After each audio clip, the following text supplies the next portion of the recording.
Bonjour, aujourd'hui je vais vous parler d'un nouveau livre qui est mon petit cahier d'exercices sur la gestion des conflits. Je gère mes conflits.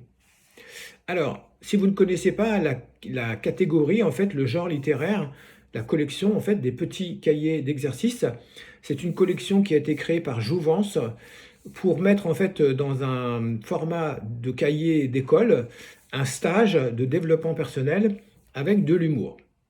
Donc ça fait 100 pages. Ça, c'est la version au format de poche. Il y a une version classique du cahier d'école classique. Et vous avez dedans, comme vous pouvez le voir, en fait, vous avez beaucoup de schémas, d'illustrations, et vous avez des petits dessins humoristiques, puisque c'est le but du jeu, en fait, c'est d'apprendre en s'amusant. Apprendre, en fait, ou comprendre, ou découvrir, voilà.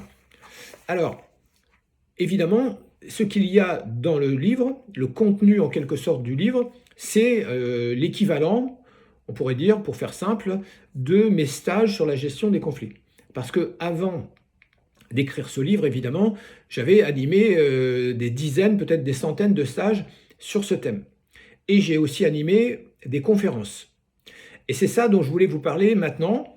C'est ça un peu qui a déclenché en quelque sorte à la fois la recherche qui était la mienne et puis surtout l'expertise que j'ai développée par rapport à ça. Donc, la première conférence que j'ai animée, il y avait à peu près 150 personnes, je crois, de mémoire. Et comme je n'étais pas encore expert dans la discipline, j'ai posé deux questions à l'Assemblée. Je leur ai demandé qui aime les conflits. Donc là, il y avait à peu près sur 150 personnes, je pense qu'il y avait à peu près 5, 6, 7 personnes, je ne me rappelle pas exactement le nom, mais en tout cas, c'était évidemment un nombre très faible. Et ensuite, j'ai demandé qui a des conflits. Et là, tout le monde a levé la main, ou presque, sauf peut-être encore une fois une poignée de personnes. Et du coup, ça m'a donné envie de poser une troisième question, qui est la question clé de l'histoire. Comment vous expliquez ça? Comment vous expliquez que personne n'aime les conflits et tout le monde en a? Alors évidemment, la première réponse qui vient, quand on est naïf, quand on répond à court terme, c'est bah, c'est pas moi, c'est l'autre qui a commencé. C'est toujours l'autre, c'est toujours la faute de l'autre. C'est d'ailleurs le titre d'un clin d'œil que j'ai écrit, comment dire, toujours chez Jouvence, qui s'appelait Les conflits, la faute de l'autre, point d'interrogation.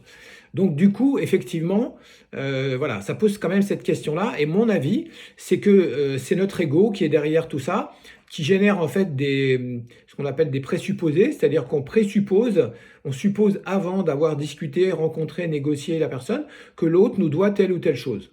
Et si vous réfléchissez 2 minutes, en fait, sur le fond, les gens font ce qu'ils veulent ou ce qu'ils peuvent, et vous aussi. Ça veut dire que sur le fond, j'insiste bien sur ce terme-là, personne ne doit rien à personne, sauf ce à quoi on s'est engagé. Voilà. D'ailleurs, le contrat, c'est la base du droit pour pas pour les occidentaux, pour les anglo-saxons.